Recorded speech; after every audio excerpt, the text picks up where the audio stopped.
अब हम दूसरे प्लान की तरफ आते हैं, जो कि बहुत खूबसूरत ऐसा प्लान है जिसको नाम लेते ही एक खूबसूरती पैदा होती है। हर घर की ज़रूरत है, हर ख़ानदान की ज़रूरत है, हर फैमिली की ज़रूरत है, और इसका खूबसूरत नाम है child education and marriage plan. इसको टेबल वाइज अगर कहें तो 75 और 76 टेबल दोनों का नाम सेम है। आगे बताऊंगा इसमें फ़र्क क्या है थोड़ा सा। लेकिन ये प्लान मेरे ख्याल के मुताबिक अगर किसी भी फैमिली को जिनके बच्चे छोटे हैं उनको सही मायनों में समझा दिया जाए तो मेरा यकीन कामिल है कि वो कभी भी इस शो से इनकार नहीं कर सकता।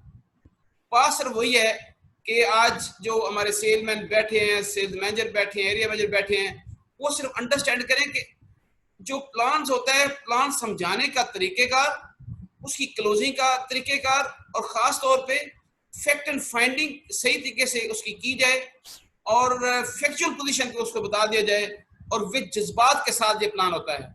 याद रखें, हर शख्स अपने बच्चों के लिए बहुत बच्चों से प्यार करता है। अगर आप भी देखें तो आप भी बहुत प्यार करते हैं। अगर जो अपने बच्चों से इतना प्यार करता है तो वो कैसे रह सकता है इस प्लान के बगैर। तो ये प्लान अभी आपके सामने आप देखेंगे कि कितना खूबसूरत प्लान है। बड़ी डिटेल के साथ थोड़े से करूंगा, क्वेश्चन आंसर फिर लेंगे आपसे, बड़ा अच्छा टाइम है हमारे पास। तो हम सबसे पहले देखें, ये वो प्लान है, इसमें खास तौर पे इसमें बड़ी ऑप्शन स्टेट लाइफ ने रखी हुई है। ये प्लान गिफ्ट किया जा सकता है। नंबर 1 ये देखें, ये अपने बच्चों को दिया जा सकता है, ब्लड रिलेशंस के साथ, इवन कि अपने नेफ्यूज को, अपने ग्रैंड सेंस को दिया जा सकता है। और इसके अलावा ये ऐसे भी होता है कि आप कहीं ना कहीं किसी की मदद करना चाहते हैं, किसी बेटी की शादी करवाना चाहते हैं, लेकिन लाखों रुपए इस वक्त आपके पास मौजूद नहीं है। यकीन करें ये सदका जारिया भी है। कोई गरीब, कोई ऑर्फन, यतीम बच्ची, कोई अडॉप्टेड सन है या बेटी है, अगर उनको भी आप कोई भी, मैं हूँ फॉर एग्जांपल, मैं समझता हूँ कि मैं एक शादी 2-4 बच्चियों की कराना चाहता हूँ, लेकिन मेरे पास लाखों रुपए नहीं है, लेकिन मैं एनुअली अगर पे करूं तो अल्हम्दुलिल्लाह के ये हो सकती है। इससे एक जो मैं किसी की भी शो करवा सकता हूं, लेकिन जब जिसकी बच्चे की मैं के नाम पे लूंगा, उसका जो नॉमिनेशन है ना, वो उसका ब्लड रिलेशन होना चाहिए, उसका माँ या उसका बाप हो, तो वो प्लान जो आराम से हो सकता है। फॉर एग्जाम्पल मेरी बहन है, तो वो नहीं अफोर्डिंग, उसकी बेटी की शादी कराना चाह रहा हूँ, तो मैं उनकी पॉलिसी अपने नाम पे लूंगा, नॉमिनेट करूंगा बेटी को और अपॉइंट करूंगा अपनी सिस्टर को, उसकी माँ को। तो ये प्लान इस तरीके से प्लान वर्क करता है। और ख़ास तौर पे ये ज़हन रखिएगा, ये प्लान जो है ना वो इस तरीके से गिफ्टेड भी हो सकता है, क्योंकि आज तक हमने किसी को शायद सही तरीके से बताया भी नहीं है, वरना बड़े लोग यहाँ बैठे हैं। दुनिया में सबसे ज़्यादा चैरिटी जो है ना पाकिस्तान में होती है। तो अगर आज आप उन लोगों को बताएं जो चैरिटी करना चाहते हैं, तो मेरे ख्याल के मुताबिक ये कंट्रोल्ड, उसके हाथ में कंट्रोल होगा, और जिस तरीके से वो आगे जब इसका बेनिफिट देखेंगे तो वो बंदा जो है ना वो लोगों को गिफ्ट भी कर सकता है। ये टर्म और पॉलिसी की मैं मोटी एग्जांपल देने लगा हूँ। ये जिसकी जो मैच्योरिटी टर्म है वो 18 साल, 21 साल और 25 साल सिर्फ हो सकती है। ये 3 अपनी मर्जी से आप प्लान इन्हीं के दरमियान में ले सकते हैं। फॉर एग्जांपल मैं दे रहा हूँ, मैच्योरिटी एज यहाँ पे लिखी है मैंने 18, 21 और 25। बच्चे की उम्र अगर 1 साल हो तो इट मीन्स के उस पेरेंट्स के पास 3 ऑप्शन मौजूद होती हैं। या तो वो 17 साल की पॉलिसी लेगा, 18 में मैच्योर हो जाएगी, या फिर वो 20 साल की टर्म उसको मिलेगी और 21 में मैच्योर हो जाएगी, और या फिर वो 24 साल का प्लान लेगा। ये इसके हट के टर्म नहीं मिल सकती, क्योंकि इसके पीछे पर्पस जो है वो बेटी और बेटे की शादी है, इससे अर्ली नहीं हो सकता। ठीक है, आगे देखें, इसमें जो एज है उसकी लिमिट क्या है। मिनिमम 1 ईयर बच्चे की एज होनी चाहिए, और मैक्सिमम एज एट एंट्री 15 साल होनी चाहिए। 16 साल का बच्चा नहीं हो सकता। ठीक है, अब लाइफ परपोज की उम्र जो है वो 20 साल या फिर 60 साल तक हो जाती है। मिनिमम टर्म उसको 10 साल मिलती है। ठीक है, और मैक्सिमम टर्म उसको 24 साल मिल सकती है। ठीक है जी, तो टर्म ऑफ पॉलिसी, तो ये आप ज़हन रखिएगा। अच्छा, अंडर राइटिंग रिक्वायरमेंट में आप, क्योंकि इसमें बच्चा इंश्योर्ड नहीं होता, तो जो नॉर्मल रिक्वायरमेंट होती है जैसे इंडोमेट है या कोई भी प्लान है, उसमें आप देखें तो उस जैसी ही अंडर राइटिंग रिक्वायरमेंट इसमें मौजूद है। अंडर राइटिंग में यह है कि अगर जो भी जम्बू लिमिट ऊपर जाए तो मेडिकल होगा, और बच्चे का मेडिकल कुछ नहीं होता, बच्चे का सिर्फ उसका जो है ना आइडेंटिफिकेशन चाहिए, मीन्स के उसका बर्थ सर्टिफिकेट दे दें, उसका साल का बच्चा होना चाहिए। अच्छा, ये इसके अंडर राइटिंग रूल रेगुलेशन है, कोई मुश्किल नहीं है। अच्छा, इसमें मैंने जैसे पहले बताया था कि 75 और 76 में फर्क क्या है, बड़ा सिंपल एक फर्क है। एक 75 टेबल जब हम देते हैं तो उसमें built in 24% FIB built in होता है, ओके। और टेबल 76 में कुछ भी बिल्ट इन नहीं होता, आप अपनी मर्जी से उसको दे सकते हैं, 10%, 15%, 20%, जितने लेवल पे 12% भी दे सकते हैं आप, उसका FIB अपनी मर्जी से लगाते हैं, सिर्फ इतना फर्क है। लेकिन मेरी अपनी सजेशन ये है कि आप 76 टेबल दें और मिनिमम FIB के साथ दें, ताकि प्रीमियम भी बहुत बड़ा ना बन जाए। तो ये मेरी सजेशन है, वरना आपकी अपनी आप मर्जी भी आप कर सकते हैं। सप्लीमेंट्री कॉन्ट्रैक्ट इसमें जैसे FIB ऑलरेडी बिल्ट इन भी होता है, लगा भी सकते हैं 76 में, TIR दे सकते हैं, ADB आप इसमें दे सकते हैं, एक्सीडेंटल डेथ बेनिफिट दे सकते हैं, वेवर ऑफ प्रीमियम दे सकते हैं, ये सप्लीमेंट्री कॉन्ट्रैक्ट इसमें दे सकते हैं। बड़ी इंपॉर्टेंट बात यहाँ पे इसके साथ अटैच जो करना चाह रहा हूँ वो ये है कि ये प्लान अदरवाइज तो बहुत खूबसूरत है, और आगे जब बताऊंगा तो आप देखेंगे नेचुरल डेथ पे जब इस प्लान में नहीं मिलता तो उसकी जगह पे कहीं ना कहीं अगर आप इसमें TIR जब दाखिल कर दें, ऐड कर दें, तो इस जैसा प्लान बिल्कुल नहीं है किसी के पास। और मैं फिर ये भी कहने लगा हूं, ये प्लान किसी और ऑर्गेनाइजेशन के पास नहीं है। लोग मुझे बताते हैं सर है, मैंने इनको बोलता हूं उसकी सर्वाइवल बेनिफिट चेक करो सिर्फ, कि जो प्लान हमारा है उसको सामने रखे, वो दूसरों कंपनी के पास, ऑर्गेनाइजेशन के पास जो इंडोमेंट प्लान है उसके ऊपर नाम सिर्फ लिखा होता है, लेकिन ये जो टर्म एंड कंडीशन हमारी है इस पे ऊपर नहीं है किसी का प्लान। मैंने काफी इसको डिटेल में जाके देखा है। एक और बात कहूंगा, अगर आप, मैंने TIR इसलिए गाया कि जिसके किचन सेव है उसको ये प्लान बहुत अच्छा लगेगा, जिसका किचन सेव नहीं है तो वो थोड़ा सा इससे रिलेक्टेंट होता है, लेकिन अगर TIR दे दें तो फिर उसके लिए भी प्रॉब्लम नहीं है, ओके। आगे थे कि सर्वाइवल बेनिफिट सेम ऐसे ही है, मैच्योरिटी अगर होगी, टाइम पूरा हो गया, तो जैसे इंडोमेट है सेम ऐसे ही ये प्लान है। इसमें पूरे के पूरा आपका सम insured plus all accrued bonuses जितने भी हैं वो सारे के सारे उसको जिस जो बंदा जो इंश्योर्ड ले रहा है उसको पे कर दिया जाता है। उसको जो इंश्योर्ड है, मैं बार बार कह रहा हूँ, जो इंश्योर्ड है, जो मेल है और या फीमेल है और बच्चा है, बच्चे का उसमें अमल दखल फिर नहीं रहता, आप मैच्योरिटी के ऊपर आपको मिल जाता है, ओके। डेथ बेनिफिट में आप ये अंडरस्टैंड आपको करना है, सबसे पहले ये होता है कि if policy holders dies before during the term of policy, अगर दरमियान में किसी वक्त भी पॉलिसी होल्डर की डेथ हो जाती है, अब क्या होगा, ये है अंडरस्टैंड करने वाली बात। इसमें ये होगा कि अगर डेथ हो जाती है तो आपके प्रीमियम वेव हो जाएंगे फॉर एवर, और पॉलिसी कंट्रीब्यूट करेगी, स्टेट लाइफ के जितने बोनसेस हैं उसमें कंट्रीब्यूट करेगी। और फिर अगर वो बच्चे के पास ऑप्शन क्या है, इसमें दो आ जाती हैं, वो प्रोसीड्स को lump sum at the end of the period, जब 20 साल पूरे होते हैं तो वो चाहे बच्चा इकट्ठी भी ले सकता है या रिसीव प्रोसीड्स इन 5 इक्वल एनुअल इंस्टॉलमेंट में। अगेन बताने लगा हूं, एक ऑप्शन ये है कि पॉलिसी होल्डर की डेथ हो जाए तो फिर क्या होगा, उसमें ऑप्शन ये है कि उसका प्रीमियम सीज हो जाएगा, लेकिन पॉलिसी इनफोर्स रहेगी और उसमें तमाम प्लस जो जो स्टेट ऑफ के बोनस हैं वो लगते रहेंगे, ठीक है। और उसके बाद क्या होगा, मैच्योरिटी के ऊपर जब टाइम पूरा हो जाएगा उसमें दो ऑप्शन चाइल्ड के लिए होती हैं। एक ऑप्शन ये है कि लमसम ले ले अमाउंट सारी की सारी, सम इंश्योर्ड प्लस ऑल बोनसेस सारे ले ले, या 5 इक्वल इंस्टॉलमेंट में वो ले सकता है।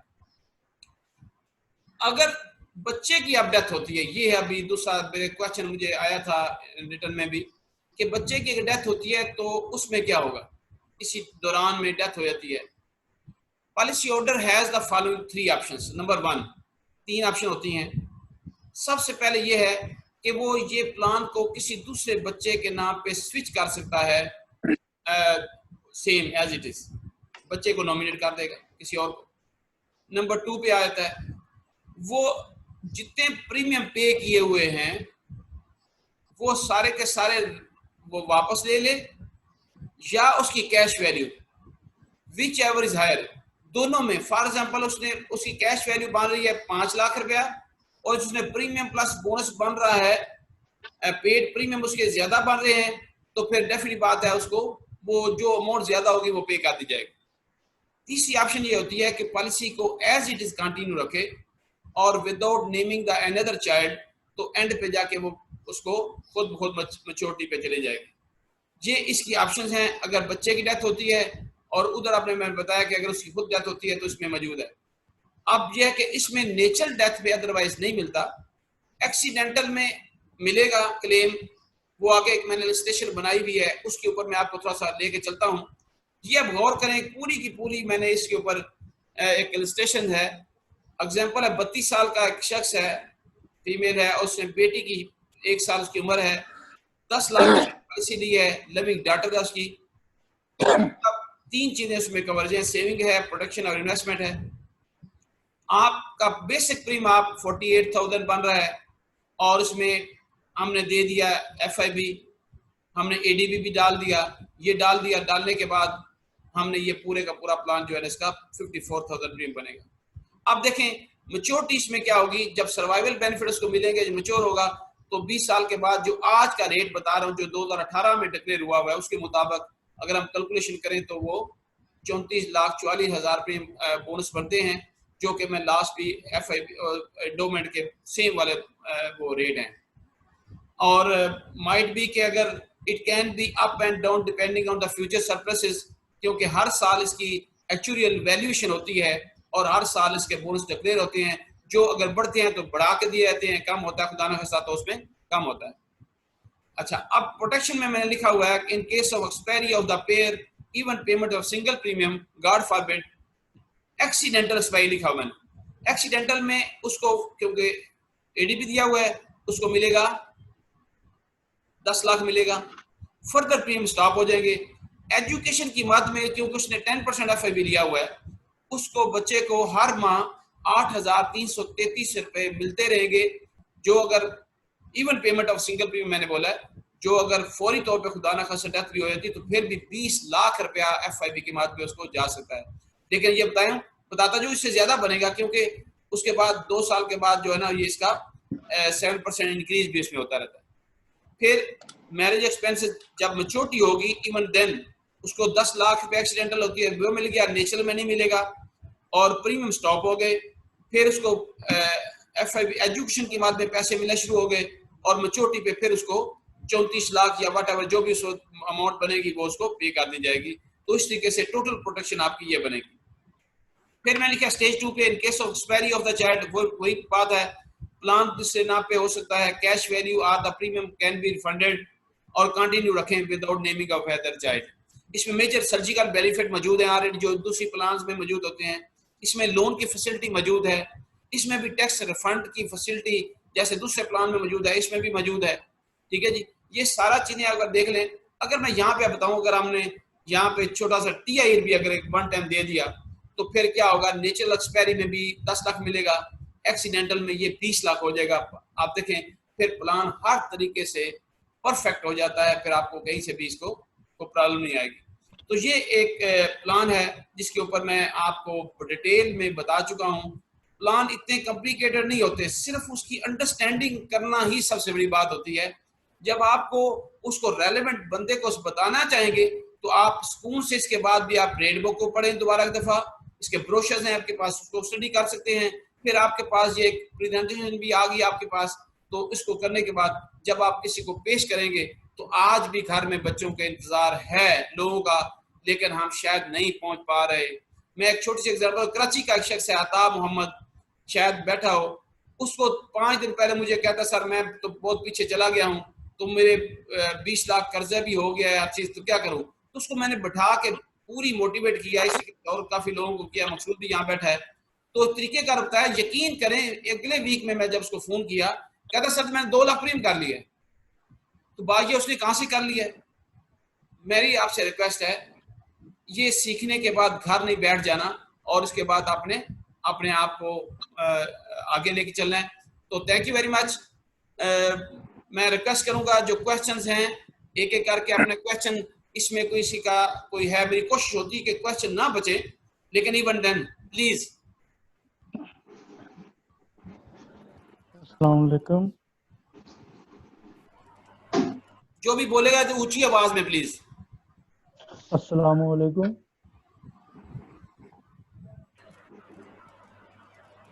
जी है एनी क्वेश्चन? सर अस्सलाम वालेकुम। वालेकुम सलाम।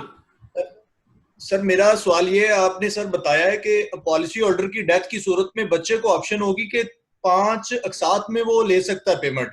जी जी जी, समझ नहीं आई काइंडली। सर होता है कि लमसम बात कल बच्चा जो है ना, वो मैच्योरिटी के बाद भी सम टाइम ऐसे होता है कि वो लमसम अगर लेना चाहता है वो भी उसके पास ऑप्शन है, लेकिन उसको ऑप्शन दी गई है कि 5 इंस्टॉलमेंट में भी वो ले सकता है। उसके स्टेट ऑफ उसके लिए अलग से मैनेजमेंट करता है, उसके लिए फंड मैनेजमेंट करता है। आप कभी पढ़ना उसको गौर से रेट बुक को, तो आपको पता चल जाएगा। Right sir. Ji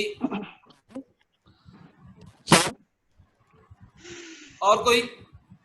thank you very much sir, बहुत अच्छी प्रेजेंटेशन दी आपने, बहुत जबरदस्त, माशाल्लाह। थैंक यू आदफ, ग्रेट थैंक्स सर। और कोई क्वेश्चन? मुझे यहाँ महसूस हो रहा है कहीं पे हमारे ज्ञान चंद साहब तो नहीं बैठे हुए? जी जी बिल्कुल बिल्कुल। सर आपको thank you very much, I really appreciate sir. मुझे इतना खुशी होती है कि जब भी आपको मैं भेजता हूँ तो आप कोई तौर पे डाउन द लाइन भेजते हैं। तो सर आप देख लें माशाल्लाह, ये आपकी वजह से। तारिक साहब, ये मैं एक तो लेट में आज बैठ गया, और मैं आपके इस प्रोग्राम जितना टाइम मैंने देखा है मैं आपको अप्रिशिएट कर रहा हूँ माशाल्लाह। फैसलाबाद की पॉलिसी इदारे के लिए जान है, आपने जो काम निकलवा बेड़ा उठाया हुआ है, इंशाल्लाह ताला उसका रिजल्ट हमारे अदारे को जरूर मिलेगा। Sir thank you very much. ये हमारे